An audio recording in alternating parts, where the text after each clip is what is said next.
ధన్యవాదాలమ్మా. పుస్తకాలు మౌనంగా నిశ్శబ్దంగా ఉంటాయి, కానీ తమని చదివిన వారితో విశృంఖలంగా మాట్లాడిస్తాయి. అటువంటి పుస్తకాల పఠనం పిల్లలకు చాలా అవసరం. మరి తదుపరి ప్రశ్న వేసేటువంటి విద్యార్థి ఏమడుగుతాడో చూద్దాం. ఈ ప్రశ్న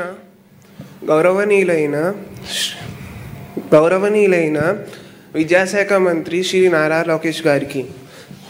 సార్, మీరు స్కూల్లో చదువుకునేటప్పుడు మీకు నచ్చిన టీచర్ ఎవరు? మీకు ఏ సబ్జెక్ట్ అంటే చాలా బాగా ఇష్టం తెలియజేస్తారా?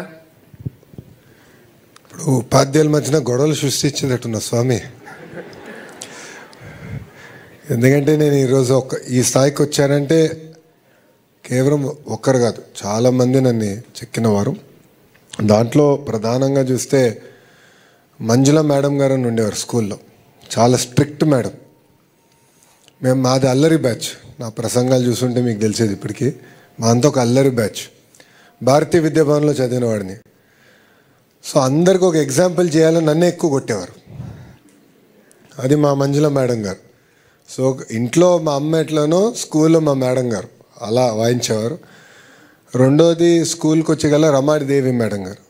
అంటే అప్పుడు నేను వైస్ ప్రిఫెక్ట్ అయ్యా స్కూల్కి. అప్పుడు స్కూల్ని ఎట్లా లీడ్ చేయాలి, ఎలా ముందరికి వెళ్ళాలి, కొత్త ప్రోగ్రామ్స్ ఎలా రూపొందించాలి అని దానిపైన ఆ ఆలోచన నాలో తీసుకొచ్చినవారు. ఇంటర్మీడియట్కి వచ్చేగల కొన్ని సబ్జెక్ట్స్లో నేను వీక్గా ఉండేవాడిని. బ్రిడ్జ్ కోర్స్ పెట్టారు నారాయణ గారు, ఇప్పుడు మంత్రిగా ఉన్నారు నారాయణ గారు. ఆయనే నాకు పాఠాలు చెప్పారు స్వయంగా. అప్పుడు క్యాల్కులస్ అది. సో ఆయన బ్రిడ్జ్ కోర్స్ వల్ల నేను కార్నింగ్ మెల్లన్, తర్వాత వెళ్ళి 2 సంవత్సరాలు వరల్డ్ బ్యాంక్లో పనిచేసి మళ్ళీ స్టాన్ఫర్డ్కి వెళ్ళేదానికి కూడా అవకాశం వచ్చింది. కార్నింగ్ మెల్లన్లో నా గురువు గారు రాజిరెడ్డి గారు. రాజిరెడ్డి గారు కూడా ఏంటంటే చిత్తూరు జిల్లాలో ఒక మారుమూల గ్రామంలో జన్మించిన వారు. కార్నింగ్ మెల్లన్ యూనివర్సిటీకి వెళ్ళి అసలు కంప్యూటర్ సైన్స్ ల్యాబ్, అసలు మొత్తం ప్రోగ్రామ్ రూపొందించిన గొప్ప వ్యక్తి.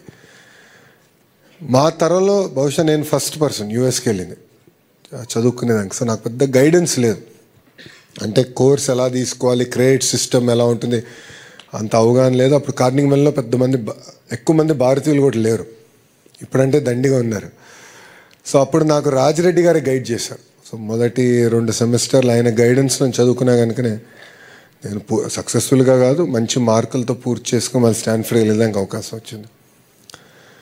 బెస్ట్ సబ్జెక్ట్ అంటే నాకు మ్యాథమెటిక్స్లో నేను వీక్గా ఉన్నా మ్యాథమెటిక్స్ నచ్చాయి.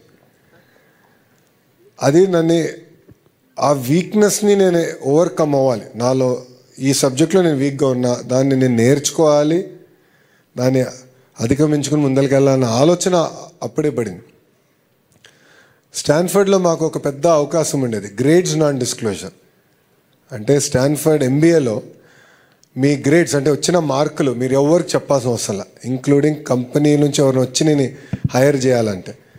అది నాకు ఎందుకు బాగా నచ్చిందంటే నేను వీక్గా ఉన్న ఫైనాన్స్ సబ్జెక్టులు ఎక్కువ తీసుకున్నా. అప్పుడు ఫైనాన్స్లో వీక్ ఉండేవాడు. సో ఈ 2 మ్యాథమెటిక్స్ అండ్ ఫైనాన్స్, ఈ 2 నాకు బాగా నచ్చింది. దేవుడి దయ వల్ల పర్ఫెక్ట్ అని నేను అనలేను, but definitely far better. Thank you అమ్మా. Thank you so much sir. Khalil Gibran ప్రఖ్యాత రచయిత. ఆయన చెప్పినట్లుగా తల్లిదండ్రులకు బిడ్డలు కలుగుతారు, కానీ తల్లిదండ్రులు మా సొంతం అనుకుంటారు.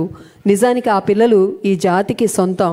ఈ జాతి సంపద ఆ పిల్లలే. కాబట్టి వారి భవిష్యత్తు బాగుండాలని ప్రతి ప్రభుత్వము ఆలోచిస్తూ ఉంటుంది, ప్రతి టీచర్ ఆలోచిస్తారు, ప్రతి తల్లిదండ్రి ఆలోచిస్తారు. వారి చేతుల్లో పెరుగుతున్నటువంటి ఈ పిల్లలు అడిగే మరొక ప్రశ్నను ఇప్పుడు జవాబు చేయడానికి సిద్ధంగా ఉందాం సార్. నమస్కారం గురువుగారు. నా పేరు ధరా